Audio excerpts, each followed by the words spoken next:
Hey, welcome back on the Good Morning Artesia radio show. We're talking some Bulldog basketball with Coach Michael Mondragon. Bulldogs beat Goddard last night in the tiebreaker game, I guess you call it that, 76-73. So at the end of Friday night, there was a three-way tie. Yes, sir.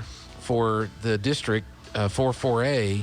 So clear something up for me. Are all three, are you co-champions, or was last night's game means now that the Artesia Bulldogs are the three-time Yes, sir. 4-4A champions? There's a lot there. First of all, on Friday, kind of how it worked, Gene, is once when you have a three-way tie, you compare the point spreads of all three teams.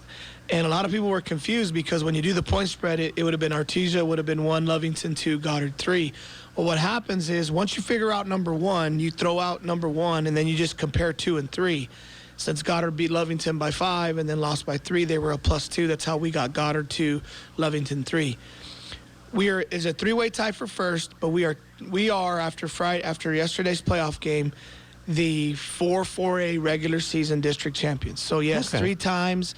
I just told my wife this morning too. I said, baby, you realize this is the first time we've won 3 in a row district titles since I've been here, and it's just awesome. It's such a great feeling. I'm so proud of our guys. A lot of emotion, especially after Friday. You know, I'll give a big shout out to Daniel Zamarone's family. Those people around Artesia who didn't know, Daniel was an avid fan. His son Adrian's on our team. Japheth, his nephew, plays on our varsity. Had an unfortunate situation where he had a heart attack on the way home from the game, and he succumbed to the heart attack and passed away Saturday morning. So it was full of emotions all weekend. Our basketball team was with the Zamarone family on Saturday, and we'll continue to be for them and be there for them. So Natasha and Adrian and the kiddos and little Anthony and their daughter and Juan and his brother, just a lot of big heavy hearts last night, and our first game after that had happened. So we're praying for you guys. Diana and Neil, and their family lost their son Dakota over the weekend. We're praying for them as well. Just a lot of tragedy over the weekend, and then, like I told our boys getting into the locker room and after we played, I said, guys, we're not promised tomorrow. Make sure you go out and play as hard as you can, leave everything on the floor. And it puts things in perspective too. It's just a game. But at the end of the day, these kids played really, really hard. I'm really excited for them. But we'll continue to work through this and have heavy hearts moving forward. And really proud of Adrian and Japheth, who were both on that bench last night and just pushing through, because I know that's what their uncle and their dad would want them to do. So yeah, just kind of some sadness that's sir. around, and with all that. So you win the game last night. Team wins the game last night. Number 1 seed in the district tournament. Yes, sir. So that starts tonight. Portales goes to Lovington. And what's interesting is that any one of those 3 teams, Lovington, Goddard, or Artesia, could have been the number 1, number 1 seed in that tournament. So Portales has a difficult task at Lovington tonight. Yeah, I mean, Lovington's playing really well. I think they beat them by 15 or 20 last Friday, but our district's tough. It's weird you just said that. I just got 2 texts from Albuquerque coaches asking me about Goddard and Lovington and where we're going to be and where we think we're going to be. This is a fun time. This is so exciting. I mean, to be able to do what we've done, you're sitting there Thursday afternoon, and we had to do some work. I mean, we controlled our own destiny, and we had to put in some work, and by no means are we satisfied. All we've done is accomplished our first goal, which is to be regular season district champions, and now we've got to get ready for the next one. But you're exactly right. I mean, we don't know who we're going to face. I know we're excited. We get a little rest.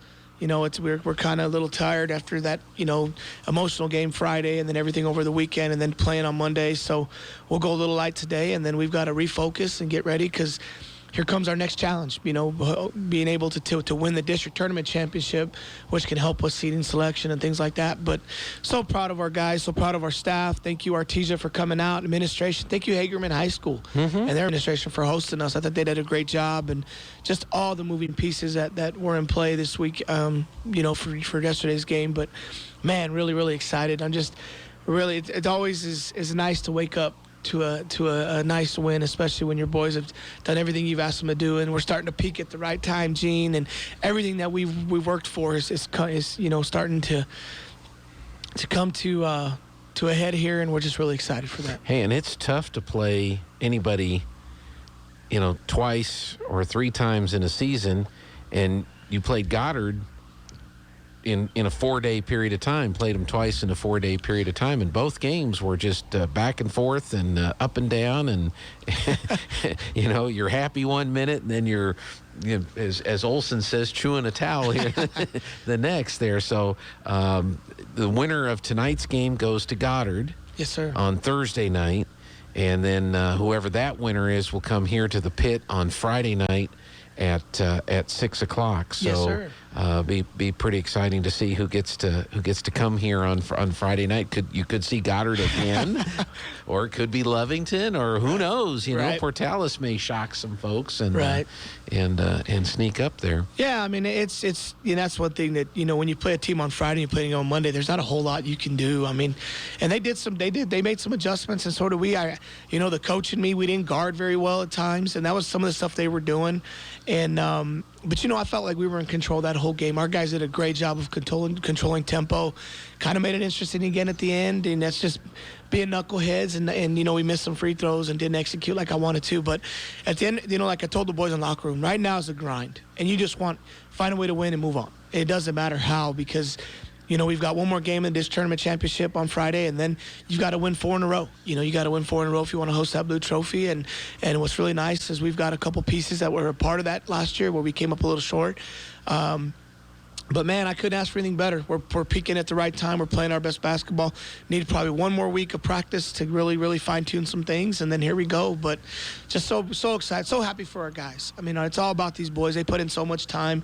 They sacrifice so much, and all of the adversity we faced this year, from guys not coming out to guys we've lost during the season, and never stopped doing their part. Never stopped going to work, and never made excuses, and lost some tough close ones, but we've won some tough close ones here lately. So really, really excited for where we're going and what we're doing, and the direction that we've got going on. So. Yeah, so it's district tournament time, and then you wait.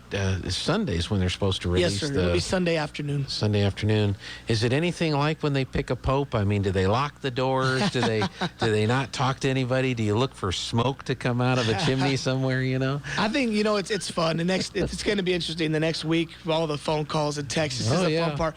Every coach in the state's calling the other coach. Hey, where do you got us? Where do you think we're going to be? Where we're going to be at? And because is the coaches' input a part of the? Yes, sir. Because was there 6 or 7 criteria they go by? There's 6. Well, Okay. Let me see. Wins against district champs, finish in district, record, head-to-head, max preps, and coaches poll. So there's 6. So there's 6. So there's always a race to 3. If you can get 3 and you've got a pretty good max preps ranking, you got a good shot. And then you've got people like Silver, who right now are 24-2 and have a negative strength of schedule on max preps. So a lot of coaches around the state are wondering what they're going to do with them and where they're going to put them. And then you got us, who've made a run and get rolling. And then you've got Down Nordy, who was winning that district and ended up losing it to Academy. And it's just so much going on across the state. And like I told our guys, I used to really get caught up in all that. I've got Coach McAllister and some of our assistants that really kind of look into that. And our biggest thing is just controlling us. Let's worry about where we're at. Let's take care of business on Friday. And wherever we fall, if we've got to go play Lovington or Goddard, we got to go play Albuquerque. We get to host. I mean, end of the day, it's all about winning that very next game and taking care of business so you can keep, moving forward. So, well, do they take travel into consideration in all of this, or do they just straight, here's the 6 criteria, and if Artesia and Goddard wound up having to play each other in the first round, that so be it. I mean, how's that tended to be? The way I understand it is, the way Sally's communicated this the last couple of years, the numbers are the numbers. They don't move them. They don't manipulate anything. They've taken the emotion out, where it used to be kind of like what you're saying. Mm-hmm. They went, well, we don't want to play this guy to this guy and this, and then they start moving it around. You don't get a true seed. It's supposed to be a true seed. Whatever the numbers are, and I'm anxious to see max preps. It'll update today. I'm anxious to see who jumps and who moves, and it's just a fun time of year. And what's really, really neat is we've punched our ticket last night, and we don't have to worry about it. The Artesia Bulldogs will be in the state basketball tournament. And the 4A is wide open, Gene, from 1 through 18 there. Anybody can beat anybody on a given night. So we just got to get healthy, and we are healthy, but get rested up and get our mental state right, and really focus on those fundamentals and get ready for our district championship, and then see where we end up Sunday. We'll have to see what Mr. McAllister comes up with for the graphic at the beginning there, with the two-time state champ if he's already got something ready to peel off or explode or blow up. Now, Olson has another coaching tip for you. Okay, what you got, Olson? Ready? Just don't call a timeout if you have the game won, coach. LOL. Yes, sir. Yes, sir. I know I was burning a few there at the end. But, people like, Coach Caton. I got to give Dr. Caton and Kobe. They always give me heck about calling timeouts after three-pointers and us going on a little run. But, last night we did it for multiple reasons, whether it was matchups, whether it was offense, defense, or just calming our guys down. And we do have a young but old team. I mean, they're all juniors. And I just want to make sure, people don't realize if they watch, basketball can turn in a matter of minutes, and we saw that. And we just got to make sure that we're rolling and make sure we're in the right spot. But end of the day, they're doing what we ask them to do, and I do get a little timeout happy at times, Olson. You're probably right. No, Olson, what he's doing is he looks up at Joby and, how many breaks you have left, and Joby will say 2 or 3 or whatever, and so Coach is taking time out so we can get our sponsors. We got to get advertisement in, guys. That's right. I get kickbacks, man. Come on now. I get all those fancy shoes and meals we get come from KSVP advertisement. Oh, that's great. Well, we'll see what happens tonight. Yes, sir. Of course, we're encouraging folks to go to the pit and watch the Lady Bulldogs tonight as they take on Lovington tonight at 6 o'clock, and you're going to be keeping an eye on the Lovington boys game, and then see what happens on Thursday with Goddard and whoever, and then back at the pit on Friday night. Yes, sir. Good luck to the girls. Everybody pack the pit. This is their last home game of the year, so make sure you get out at 6 o'clock. I know our boys were going to all go and support our girls. They did a great job of supporting us last night, and just can't thank everybody enough, man. We're rolling. We got things going in the right direction. Thanks, everybody, for the texts and all the good luck and the support. And we're just getting started. Hopefully come out Friday and win district championship, tournament championship. And we've got our district meeting today. And it's a fun time of year. So thank you, KSVP and Gene, and good luck to our girls tonight. Let's pack that pit for them. And moving forward, looking forward to getting to host this championship here on Friday. So. All right. Thank you, Coach. Thank you, Gene. We appreciate you. All right. We're going to take a